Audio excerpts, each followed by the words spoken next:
So what is this thing we've made? Is it a social structure meant to serve us? Because it rarely does that. Or maybe it's one to bring us closer together. Well, it can't be that either. So what is this society we've built? And why exactly has it been done in this way?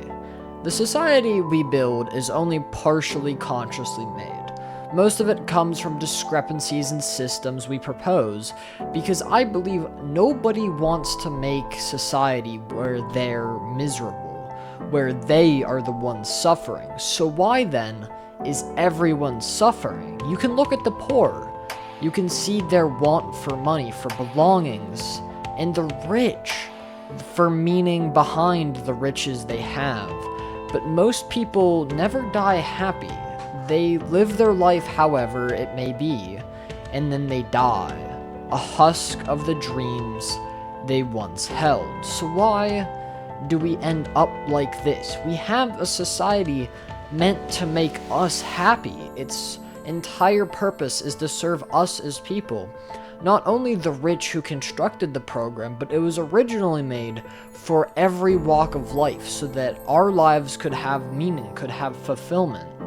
So why hasn't it been this way? Well, let's dive into this question and let us ask ourselves why we build these systems for suffering, especially when we have the means to end a whole ton of the problems we have.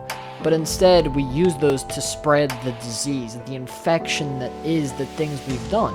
We could give the rich the money, to the rich's money to the poor, but that would break our integrity on both parties. We could spend our tax dollars to strive for improvements, but all we make is more weapons, more things to destroy other people's lives. We could use facilities to improve people, but instead we build institutions to do exactly the opposite. We do everything bad for us to a point where even the good we try to do ends up becoming bad. So why do we make ourselves suffer? Well, I have no direct answer. We have most of the solutions we need, or the money we would need to find them. We could even remove the idea of value, but that would be too easy, right? We don't make others suffer because we have to. We make them suffer because we want to. Now, this is a simple theory, but have you ever met a billionaire? Personally, I have not. But for those of you who have, I just want to confirm that most of them act like children, right? Because from the numerous accounts I've heard, they say they often do. They act like toddlers, which in forms have been advantageous. How do you think they've gotten their way to riches? But now they're just people simply throwing tantrums. The same people who run our country are just grown children. When is it an advantage to be that kind of person? Imagine a world where everything was perfect, where all was equal and all was good. No suffering as it exists currently. No immeasurable amount of money spent on war and violence. A world where life is good and life is long. This may sound like perfection, right? Well, it would seem so, but so much of everything I feel says otherwise. A goal gives us something to strive for, meaning for our actions, even our life on a large enough scale. A perfect life would be one widely without meaning. If you had nothing to strive for, what would be the point of having everything you wanted to begin with? And in that same regard, there will always be greed. Even if we devise the most perfect world, it will never be perfect. So, let's revise it. We make a more perfect version. There are many ways to solve this problem of meaninglessness, but unfortunately, not all suit one another. They're like different pieces of the same puzzle. Only one can go in, but every person requires a different piece. Every single human want will contradict the wants of others. Okay, so what else can we do to solve the meaningless problem? Well, that's where the problems arise. It would be possible to build a near-perfect society, but never will we build a perfect one.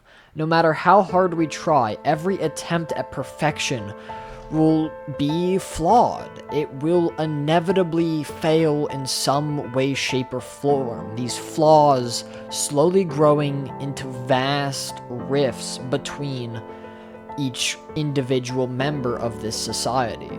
As we have seen during the late stage capitalist country of the United States, a country I am not very proud to call my home. And I'm not saying this problem is only true for capitalism, or even the United States. It is simply the best example I know.